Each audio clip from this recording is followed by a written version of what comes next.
Il est 10 heures à Abidjan. Madame, Monsieur, bonjour et bienvenue dans ce flash d'information. Le chef de l'État a quitté Abidjan ce mercredi 28 septembre pour la France, où il prendra part en tant qu'invité d'honneur au 40e anniversaire du Centre d'études et de recherche sur le développement international. À cette occasion, le chef de l'État prononcera une conférence inaugurale à l'école universitaire de management le jeudi 29 septembre 2016, donc aujourd'hui. Et le président de la République va se rendre ensuite à Tel Aviv, en Israël, où il assistera vendredi, demain donc, aux obsèques de Shimon Peres.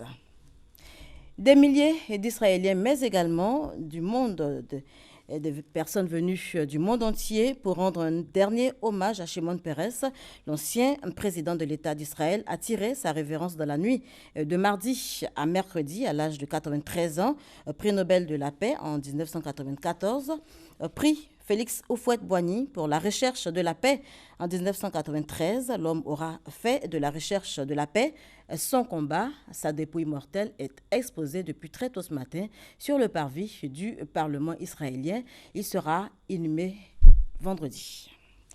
Ici, en Côte d'Ivoire, l'avant-projet de loi relatif à la nouvelle constitution a été adopté hier en Conseil des ministres, projet qui sera présenté le 5 octobre prochain devant le Parlement, avant donc de faire objet de référendum. Notez que le Conseil des ministres a également annoncé pour le 1er octobre prochain l'ouverture de la campagne 2016 du cacao. Aujourd'hui, 29 septembre 2016, c'est la journée mondiale du cœur, une journée marquée en Côte d'Ivoire par des actions de sensibilisation sur les maladies liées au cœur, des actions menées par l'Institut de cardiologie et d'Abidjan, c'est ce que nous dit Éric Goré. Campagne de sensibilisation suivie de prise de tension artérielle dans la commune d'Abobo, en prélude à la journée mondiale du cœur prévue le 29 septembre prochain. L'objectif est de dépister les personnes ayant les tensions très basses et très élevées afin de pouvoir les prendre en charge. Ici, sous cette tente, les patients sont pesés. Après cette étape, ils se retrouvent devant les infirmiers pour la prise de tension. Lorsque la tension est normale, le patient reçoit une trousse contenant des brochures d'information pour maintenir sa santé. La dame m'a dit que j'étais vraiment bon.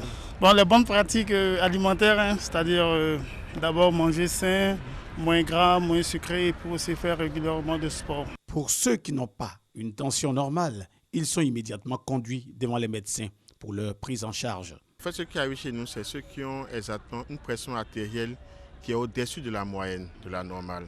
C'est-à-dire qu'ils ont une pression qui dépasse 135 en systolique et puis 80, on a mis là-bas 85 ici en diastolique, c'est-à-dire le second chiffre là. Oui.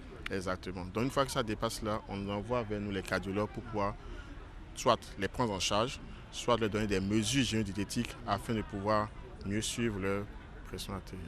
Le plus important, c'est de venir très tôt pour se faire dépister. Une fois que tu es vite pris en charge, je crois que tu évites les risques. Cette campagne de sensibilisation et de prise de tension artérielle est l'œuvre de la fondation ICEA. Elle va durer une semaine et va sillonner plusieurs communes de la ville d'Abidjan. Des cris de joie, mais également des pleurs dans la ville d'Abidjan et partout à l'intérieur du pays. Dans la soirée d'hier, les résultats du BTS, brevet de technicien supérieur, sont connus, des résultats satisfaisants. Notez que le taux d'admissibilité pour cette session 2016 est de 58% contre 49,64% l'année dernière. Et puis hors de chez nous, après le général Kanyama, en juin dernier, les États-Unis viennent de sanctionner 2 autres généraux congolais pour leur comportement répressif à l'égard du peuple de la RDC. Ce sont cette fois les généraux Gabriel Amissi Kumba et John Numbi Tambo, qui sont dans le collimateur donc de Washington. Le département du Trésor vient de geler leurs avoirs éventuels aux États-Unis et il est interdit à tout ressortissant américain de réaliser des transactions avec eux. Voilà qui met un terme à ce flash d'information. Je vous retrouve à 13h pour le journal.